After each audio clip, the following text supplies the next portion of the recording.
ఏడుగులు కట్టానే ఆ గొల్ల చెమ్మ ఆ కొల గొల్ల చెల్లమని ఆ పేరుని కూడా కళ్యాణ మండపం కట్టారు.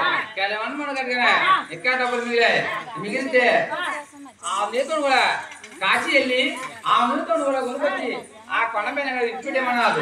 ఇచ్చిపెట్టమంటే ఆవిడ పేరు మీద కూడా ఒక ఆమె తోడ కూడా కొనుక్కొచ్చి ఆ కొండ పైన కూడా ఇచ్చిపెట్టారు. ఇచ్చిపెట్టగానే ఏడుగుళ్ళు కూడా పూర్తయిపోయాయి. పూర్తయిపోతేనే ఆ ఎక్కడమ్మ కూడా అలా వేడుకుంటలోని వంటగా తీర్థం పోయిందా